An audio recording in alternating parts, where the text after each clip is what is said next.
그러한 신앙, 그러한 모습. 그래서 이 마라나타라는 그 의미를 이렇게 우리는 그러한 모습으로, 그러한 맥락으로 받아들이고 있는 우리 자신들의 모습을 보게 되어집니다. 아멘. 주 예수여 어서 오시옵소서. 그 예수가 그 하나님의 뜻을 이루시는 그 모습이었습니다. 하나님께서 원하시는 그 모습을 완성하셨지요. 그러므로 그 완성하신 그 예수는 우리 곁을 영원히 떠나셨습니다. 다시 그 모습으로 존재하지 않는 그 예수이시고, 그 떠나신 그 예수는 이제 다시 이 모습으로 안 올 거다라는 말씀을 해주십니다. 다시 그 모습으로 오시게 되어지면 어떠한 모습이 되어지냐? 또 이 세상과 같은 이러한 모습으로 다시 형성되어지는 겁니다. 말 그대로 악은 악으로, 선은 선으로, 또 빈부의 그 모습은 늘 있는 그 모습으로 이것이 하나님의 나라가 되어질 수밖에 없다는 것이에요. 하나님께서는 이러한 세상 속에 구원과 하나님의 의를 이루시려고 하고 계셨는데, 또다시 아멘 주 예수 그가 와서 또 이러한 세계를 형성하는 그 모습이 되어지는 그 모습이라면 그게 무슨 하나님의 나라가 될 수 있겠고, 죽음이 없는 곳, 아픔이 없는 곳, 슬픔이 없는 곳, 괴로움이 없는 그러한 곳이 될 수가 있겠느냐는 거지요. 우리 사람은 친구가 좋은 집에 살면 박수 쳐주는 그 모습이 있지만 내심은 부러워하는 것입니다. 저 친구가 나보다 잘난 것이 뭐가 있을까를 생각하며 난 이렇게 힘든데 저 친구는 저런 모습이 되어 있는가, 이렇게 부러움도 있고, 말 그대로 자신의 그 모습이 어떠한 모습에게서는 괴로운 모습이 되어지는 그 상태, 이걸 탐심이라고 얘기하는 겁니다. 하나님의 것을 우리는 이러한 모습으로 바라보게 되어지는 이 모습이 이게 죄된 모습 속에 나타나는 현상인 거예요. 또다시 이러한 우리들의 모습 세상 속에 그 예수가 와서 이러한 모습으로 모든 것들이 되어져 가고 있다면 또 다른 죄악된 세상이 세워지는 겁니다. 그래서 그 예수는 요한복음에서 말씀해 주신 모습처럼 나는 간다. 그 간다라는 그 표현은 다시는 이 모습으로 없다라는 표현인 겁니다. 그 원어의 그 의미가 그 뜻을 품고 있어요. 아주 간다. 다시는 이러한 모습 없어. 라는 그 단어에 담겨있는 뜻이 그 안에 가득해요. 자, 우리 부모가 우리 곁을 떠났습니다. 그 떠남이 다시 오십니까? 아니잖아요. 다시는 그 육체의 그 부모는 우리 곁에 없는 거예요. 영원히. 그 부모는 나를 이 세상에 생존케 하시는 그 일을 하는 겁니다. 그리고 떠나시는 거예요. 이게 하나님이 하시는 그 일이다 라는 것을 알려주시고 계시는 거죠. 오늘 이 말씀을 통해서 진정 그 하나님께서 우리들에게 하시고자 하시는 내용이 무엇인지를 알아들을 수 있는 우리가 되었으면 합니다. 그래서 이 화 있을진저라는 그 의미는 너희들 어떡하니? 라는 이 탄식의 모습의 말이에요. 욕하는 그러한 표현도 있지만 그 욕하는 것보다도 더 탄식하는, 왜 욕을 하겠습니까? 너무너무 안타까우니까. 우리가 자녀들을 향해도 욕하는 경우가 있지 않습니까? 그 욕을 왜 할까요? 말 그대로 그 자신 못되라고 욕하겠습니까? 너 정말 그렇게 살면 너 안 돼. 너 그거 죽음으로 가는 길이야. 너 그 잘못된 모습이야. 라는 것을 알려주는 것이 부모가 자식을 향해서 욕하는 그 욕의 모습 아니겠습니까? 저 어렸을 때 제 친구 부모가 자식들을 향해서 정말 그 입에 담지 못할 그러한 욕을 하는 그 모습을 보았습니다. 정말 그 부모가 자식을 미워하는 그 모습을 그렇게 하셨겠느냐는 거지. 전혀 아니라는 겁니다. 그래서 예수님께서 바리새인들, 서기관들, 너희들은 마귀 자식이야 라는 그 전제가 된 거예요. 너희 상태가 그게 마귀 자식인 거야. 너희가 섬기고 있는 그 하나님, 그가 마귀야 라는 그 전제 속에서 예수님이 늘 말씀해 주시고 있는 겁니다. 그러면 그 전제 속에 있는 그 바리새인들, 서기관들이 누구냐라는 거지요. 하나님의 말씀을 못 알아듣고 있는 그 상태적인 그 모습에 있는 그가 바리새인이요 서기관이었던 거예요. 바리새인이 누굽니까? 율법학자의 모습인 겁니다. 하나님의 말씀을 연구해서 가르치고 있는 사람들이에요. 또 뭐 서기관은 어떻습니까? 그들이 정말 성경을 토시 하나 안 틀리는 모습으로 외우고 말씀을 전하는 그러한 사람이 서기관입니다. 그렇기 때문에 하나님을 누구보다 잘 안다 여기고 있는 사람이 바리새인들, 서기관들, 또 장로들, 또 제사장들, 그들의 그 모습을 향해서 이 예수님께서 외치고 있는 말이 화 있을진저 너희들 어떡하니? 너희들 그대로 그 모습으로 가면 그게 멸망인데, 그래서 내가 왔는데 너희들 나를 못 알아보면 어떡해? 라는 그 이미지가 깔려있는 그러한 모습이 담겨있는, 그 마음이 담겨있는 모습의 말씀이 23장의 말씀이에요. 23장이 정말 바리새인들, 서기관들을 향해서 예수님이 통곡하시는 거예요. 통찰하시는 겁니다. 그러므로 그렇게 말씀을 잘 알고 말씀을 연구하는 그들을 향해서 그 예수님이 그러한 모습으로 서 계시다면 나라는 나 앞에 서 있는 예수님의 모습은 어떠하겠느냐는 거지요.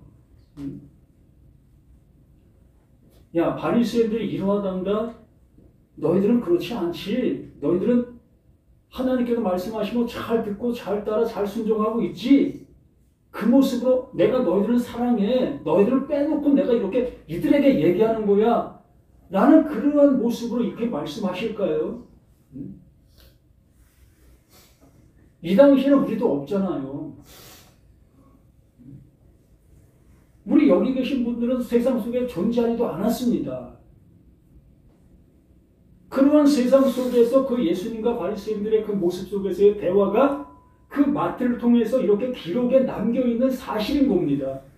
그러면 이 기록된 이 성경을 통해서 그 하나님이 교훈하시려고 하시는 것이 뭐냐는 거예요. 바리새인들 그 죽일 놈이야. 그걸 들춰내면 무슨 의미가 있습니까? 봐라, 그 성경학자들, 그 율법 선생들, 그들이 이 당시에 이랬어. 그들은 죽일 놈이야. 그들은 멸망받을 놈들이야. 그 예수님이 그거 외치신들 지금 이 시대 속에 무슨 의미가 있느냐는 거지. 그거 알면 야, 너 그거 알았어? 그럼 너 이제 됐어. 너 이제 내 백성, 내 아들 되는 거야. 그렇게 하실까요? 전혀 아니라는 겁니다. 이 말씀은 바로 이 시간 나에게 명하시는, 나에게 말씀해 주시는 생명의 말씀인 거예요. 이 말씀이 들리면 구원이고 이 말씀이 들리면 아들 되는 겁니다. 이게 죽은 자들에게 들리는 아들의 음성이기 때문에 그래요. 무덤 속에 있는 자들에게만 들리는 그 무덤 밖에서 외치시는 그 예수의 말씀이기 때문에 그런 겁니다. 자, 무덤 속에 있는 자의 이미지를 한번 생각해 보시기 바랍니다. 요즘엔 무덤에 묻히는 그런 모습들이 많이 줄어들어서 이렇게 그 매장의 모습을 보지 못하는 경우가 많습니다. 그러나 우리 어렸을 때는 그냥 매장 문화밖에 없었으니까 화장 문화는 없었습니다. 그래서 동네에 어르신들 돌아가시면 뭐 졸졸졸 또 쫓아가서 그 무덤을 파고 거기다가 관을 통해서 또 시신을 묻고 관까지 묻는 것도 있고 또 시신을 빼서 묻고 간을 빼내는 경우도 있고 이렇게 그 땅을 파서 시신을 거기다가 묻습니다. 그러면 그 흙이 몸에 직접 닿지 않게 하기 위해서 거기다가 시신을 묻은 다음에 거기다가 돈 많은 사람들은 돌로 덮어요. 그렇지 않은 경우에는 나무판으로 이렇게 덮습니다. 그리고 나서 흙을 그 위에다가 덮는 거예요. 어찌 보면 그 시신에게는 아무 무게가 실리지 아니할 수 있습니다. 그런데 실질적으로는 여기에 말하고자 하는 것은 그 시신에 눌려있는 그 흙더미가 얼마나 무겁냐 이 얘기를 우리에게 해주려고 하는 거예요. 그러면 내가 무덤 속에 있다라는 그 입장의 모습이라는 것은 바로 내가 말씀을 듣게 되어졌을 때에 그 말씀이 너를 향해서 압박하고 있는 게 어떠하냐 이걸 알려주려고 하는 거예요. 그래서 그 예수님께서 무덤 속에 있는 자들이다라는 그 표현을 이렇게 하신 겁니다. 진짜 그 무덤 속에 있는 그 시신들을 향해서 얘기한 것이 아니라 지금 이 시대 속에 살아가고 있는 나, 너, 우리 모두가 바로 이렇게 하나님의 말씀을 듣게 되어졌을 때에 그 무게감이 어떠하냐의 모습을 알게 해주고 있는 거예요. 그 무게감을 알게 되어진 자들이 그게 무덤 속에 있다는 것을 알게 된 너, 나, 우리가 되는 거다. 그러므로 그 무게감을 알게 해주는 그 말이 뭐다? 그게 아들의 음성이다라는 얘기입니다. 근데 우리들은 그걸 무게감으로 느낍니까? 아니잖아요. 무게감으로 느끼는 것이 아니라 나의 열심의 대상으로 그 말을 듣잖아요. 그 말씀을 들으면 내가 어떻게 이제 해야지, 이제 주일 성수해야지, 또 있잖아요. 우리들이 생각하는 것들. 그것들을 해야지라는 그 모습으로 이 말씀을 듣게 되는 우리 자신들의 모습이라는. 그리고 무게감을 못 느끼는 거예요. 그래서 그 무게감을 못 느끼는 그들에게 그 예수님과 말씀해 주시는 그 말씀, 화 있을지인저 너희들 어떡하니? 이 한마디가 그들이 가지고 있는 그 말씀의 무게감을 느낄 수 있도록 해주시는 거예요. 자, 이 말씀을 들을 때 무게감을 느낄 수 있는 우리가 되는지 한번 보시기 바랍니다. 화 있을진저 눈먼 인도자여 너희가 말하되 누구든지 성전을 맹세하면 아무 일 없거니와 성전의 금으로 맹세하면 지킬지는 않은도다. 이 말씀을 듣고 우리가 무게감을 느끼십니까? 성전으로 맹세하면 아무것도 아니지만 성전의 그 금으로 맹세하면 지킬지니라.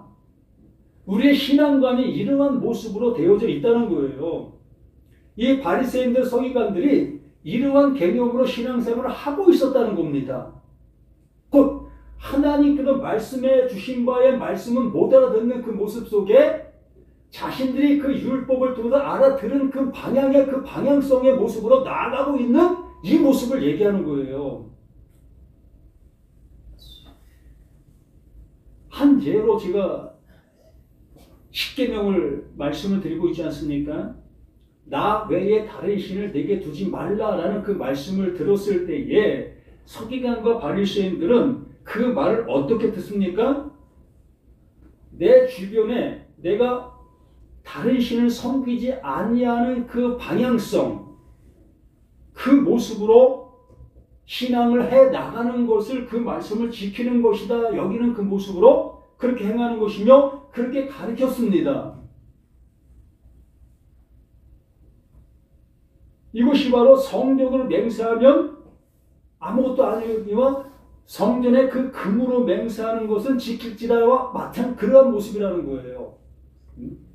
하나님의 말씀을 하나님께서 원하심의 모습으로 알아듣지 못하고 자신들이 알아들은 그 방향의 그 모습으로 그 일들을 해 나가고 있는 그 모습을 이러한 모습으로 풍자화시킨 모습이라 볼 수 있는 겁니다.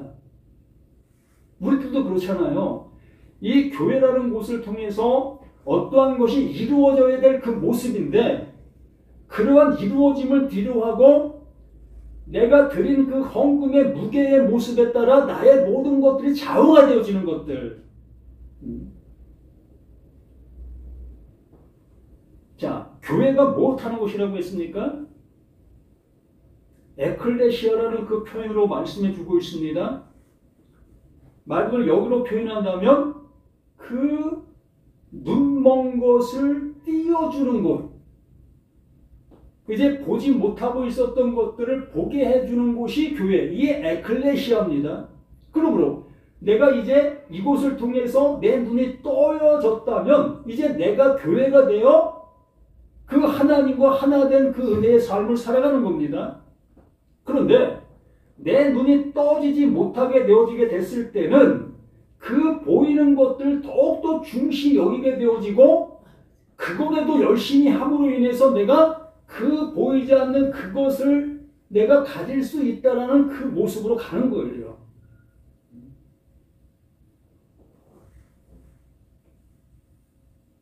세상말 속에서 그러한 얘기가 있는데 지금 생각이 잘 안 나는데 중요한 것을 얻지 못하니까 그 껍데기라도 얻겠다는 그 심정, 바로 그러한 모습의 신앙의 우리의 이 모습이라는 거예요. 지금 예수님께서 말씀해 주시고 있는 내용이 그걸 얘기해 주고 있는 거예요. 너희가 교회라는 곳을 향해서 하나님께서 주시고 있는 것이 있는데 그것을 너희가 얻지 못하고 있다. 그런데 그걸 얻지 못하는 모습 속에서 너희들의 그 열심을 통해서 얻지 못하는 그것을 얻으려 하고 있는 너희들의 모습이다. 그럼 결과적으로 얻을 수 있다는 겁니까? 못 얻는다는 겁니까? 알맹이를 가져가야 되는데 알맹이를 가져가지 못하고 에이 알맹이 못 가져서 껍데기도 가져가야지. 그럼 알맹이 가져간 겁니까? 그 껍데기 가져가서 야 봐 나 이거 교회 가서 이거 받았어. 이게 하나님 주신 것이야. 그럼 뭐 받았다는 겁니까? 그 껍데기 받아놓고 뭘 받았다는 그 모습으로 우리가 하고 있느냐는 거지요. 이것을 보시면서 너희들 어떻게 그게 화가 있는 그게 화야 라는 것을 우리들에게 말씀해 주시고 있습니다. 그리고 지금 현재 우리들이 이렇게 신앙생활하는 이 모습을 통해서 하나님이 주시고자 하시는 그 핵심, 그 아들됨의 그 모습이 되어지고 있느냐는 것이죠. 그것이 되어졌다면 이제 우리는 하나님과 영원히 하나가 된 그 은혜 속에 살아가는 거예요. 그냥 존재론적인 그 모습으로 이제 살아가는 겁니다. 내 자녀가 있는 그 모습이 있다면 그 자녀는 이제 나와 함께하는 그 자녀가 된 거예요. 뭐 또다시 자녀 혈연 관계를 뭐 서약해야 되겠습니까? 또 구청에 가서 또 뭐 신고해야 되겠습니까? 그런 거 없잖아요. 이미 우리는 그 모든 것들이 완결되어졌기 때문에 그냥 가족으로 그냥 살아가는 거예요. 이게 신앙이에요. 이게 믿음이고.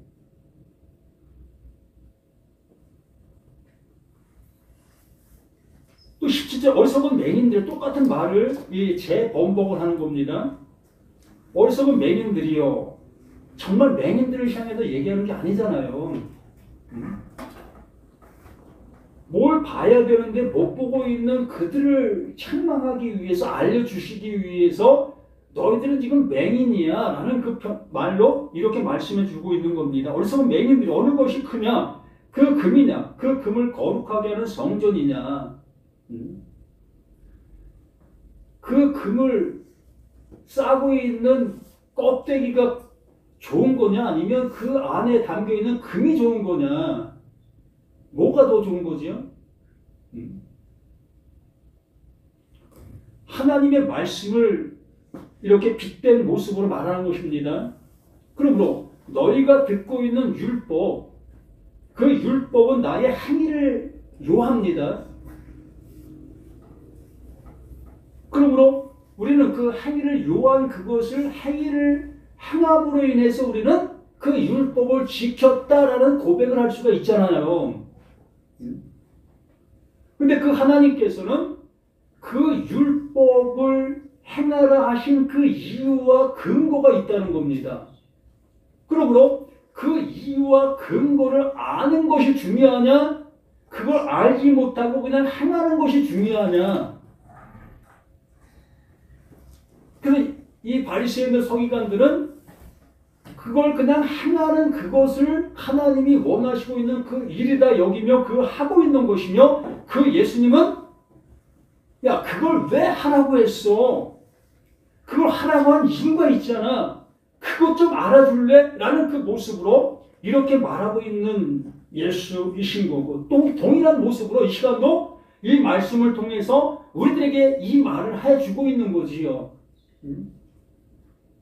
그러면 오늘 우리의 모든 신앙이 종결 지을 수가 있는 거예요. 오늘 끝이 될 수 있다는 겁니다.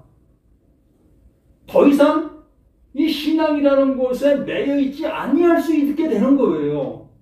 무엇을 알면 하나님께서 이렇게 말씀해 주시고 있는 내용을 알아듣게 되어, 이 한 말을 알아들으면 성경 전체의 그 모든 것을 알아들은 것과 같은 거예요. 똑같은 말을 계속해서 하시는 그 모습이 있기 때문에. 그래서 18절 또 다시 말합니다. 너희가 또 이르되 누구든지 제단으로 맹세하면 아무 일 없거니와 그 위에 있는 예물로 맹세하면 지킬질 않는도다. 이러한 말씀들이 어떻게 우리에게 들리고 계시느냐는 거지요. 자,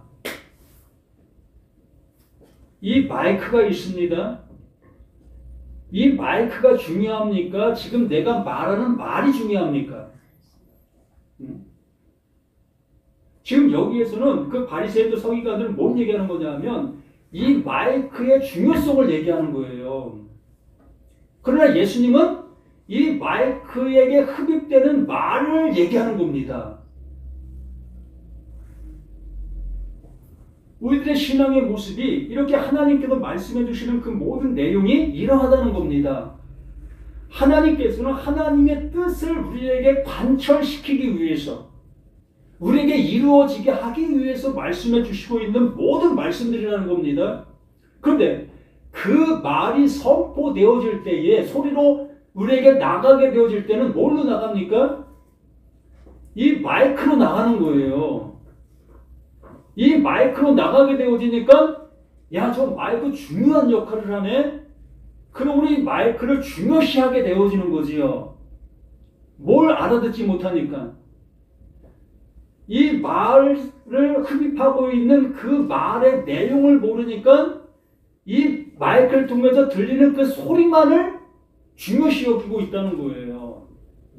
학교에서도 그런 경우가 있지요. 선생님이 어떠한 것을 가르치고 있는데 한 아이는 선생님이 한 마디를 하면 그 속 내용을 다 알아들어요. 근데 대부분 아이들은 그걸 못 알아듣네. 그리고 시험을 쳐보니까 그 한 아이만 그 문제의 답을 기록했어요. 그리고 다른 아이들은 다 엉뚱한 답을 썼지요. 왜 그렇겠습니까? 선생님께서 말한 그 내용을 못 알아듣는 거예요. 여기에서도 하나님께서 우리들에게 말씀해 주신 그 내용이 있었는데, 그 율법의 내용이 있었는데, 그 율법의 내용을 못 알아듣고 그냥 소리로만 듣게 되어진 그 모습으로 행동에만 옮긴 거예요. 그래서 바리새인들이 하나님 앞에 예배하는 것을 제1우선순위로 여겼고, 또 서기관들은 하나님의 이름이라는 그 이름만 나와도 다시 가서 손을 씻고 와서 그 하나님의 이름을 다시 기록하는 그 모습으로 하나님의 그 이름을 중요시 여겼습니다. 이들의 신앙은 그 하나님을 자신들의 어떠한 생명보다도 더 귀히 여겼어요. 이만한 신앙을 누가 가질 수가 있습니까? 여기 계신 분들, 이 하나님의 이름 나왔을 때 어떠한 우리의 마음의 모습이 되어집니까? 저 자신도 마찬가지입니다. 저도 이 하나님의 이름 나왔다고 해서 뭐 가서 다시 입 씻고 와서 이런 거 합니까? 전혀 하지 않잖아요. 근데 이 바리새인들, 서기관들은 정말 이러한 모습으로 철두철미하게 그 하나님을 향한 존경심, 극치였습니다. 이러한 일을 예수님께서 너희들 어떡하니라는 그 화이센젠지의 모습으로 말씀해 주시고 계시다면 우리는 아무것도 아니지요. 그러므로 맹인들이 어느 것이 크냐? 그 예물이냐? 그 예물을 거룩하게 하는 제단이냐? 하나님께서 원하심의 그 뜻이냐? 하나님께서 말로 표현한 그 표현된 그 말이 중요한 거냐?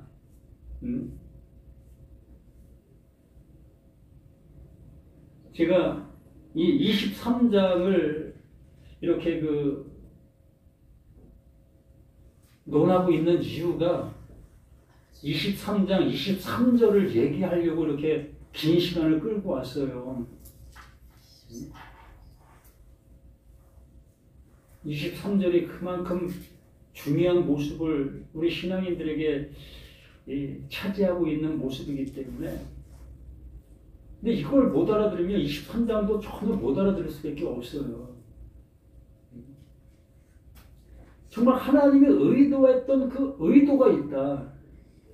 말 그대로 그 예수님도 하나님이 의도하신 것을 보여주기 위해서, 말씀해 주시기 위해서 존재하고 있는 존재라는 거예요. 근데 지금의 이 신앙인들 속에서 그 예수님을 바리새인들, 서기관들이 하나님의 말씀을 듣듯이 보고 있다는 겁니다. 똑같이.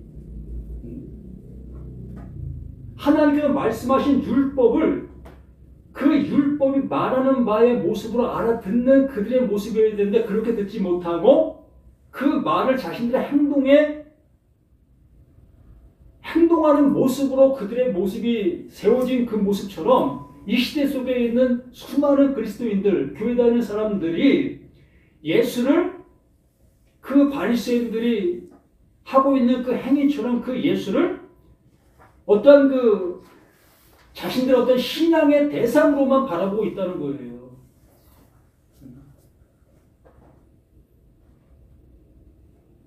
똑같이 그 예수도 우리에게 그 하나님의 마음을 알려주시는 그 일을 하고 계시는 분이에요. 그래서 우리는 이 말씀들을 통해서 하나님의 그 사랑, 그 열심을 들을 수 있는 우리가 되어진다면 그게 가장 복이라는 거예요. 그게 복 있는 자가 되는 겁니다. 그러므로 제단으로 맹세하는 자는 제단과 그 위에 있는 모든 것을 맹세함이요. 또 성전으로 맹세하는 자는 성전과 그 안에 계신 이로 맹세함이요. 하늘로 맹세하는 자는 하나님의 보좌와 그 위에 앉으신 이로 맹세함이니라. 똑같다는 겁니다. 하나님의 마음이나 그 율법의 행위나 똑같은 것을 지금 말하고 있는 하나라는 겁니다. 그런데 이것을 둘로 분리시킨 모습으로 우리가 바라보게 되어지고 있다는 거지요. 그러나 이 둘로 볼 수 있는 것도 이것도 은혜인 거예요. 이 바리새인들은 둘로 보지 못하고 하나로 보고 있었습니다. 그럼 우리 자신들 속에서도 이렇게 하나님께서 율법으로 말씀해 주신 그 안에 하나님의 마음이 담겨 있는 그 모습으로 바라보게 되어진다면 비로소 우리는 하나님의 마음과 율법의 모습과 똑같은 하나로 볼 수 있는 그 눈이 열리게 되어지는 것이요.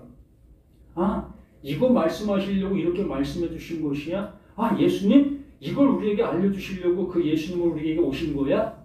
이걸 알게 되어지게 되면서 오로지 그 하나님이 주시고자 하시는 그 은혜를 받아 그 은혜 안에 하나님이 이루심의 그 은혜로 되어짐의 모습으로 이제 살아가는 우리 자신들의 모든 것이 될 수가 있는 거지요. 곧 구원받은 자로 살아갈 수 있게 되어진다는 겁니다. 뭘 해서 구원에 이르는 것이 아니라 이걸 우리에게 주시려고 이것을 하라고 말씀해 주셨던 것이었구나를 알게 되어지게 되는 것이요. 학교 선생님이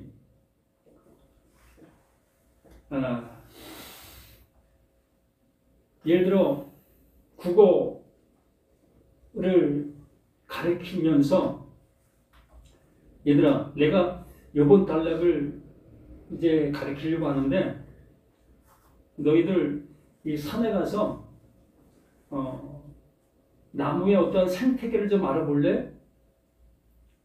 라는 그 모습을 하셨습니다. 그래서 학생들은 학교에 가서 나무의 생태계를 이렇게 하나하나 조사하고 이러한 모습으로 그걸 보게 되어지지요. 그렇게 보게 된 그 모습 속에서 이제 선생님께서 학과의 한 과목을 이렇게 가르치게 되어졌을 때에 이제 말하는 그 말이 이해가 되는 거예요. 알아듣게 된다는 거죠. 야, 이것을 알게 하려고 우리가 자연의 생태계를 알아보게 했던 것이었구나를 알게 된다는 거예요. 하나님께서 그 율법을 행하라고 하셨던 그 이유가 바로 이것이었네를 알게 된다는 거예요. 그래서 해본 사람이 그 하나님의 말씀을 이제 이렇게 얘기할 때 아, 바로 그게 그렇게 하시려고 했던 그런 것이었어를 알게 되는 거예요.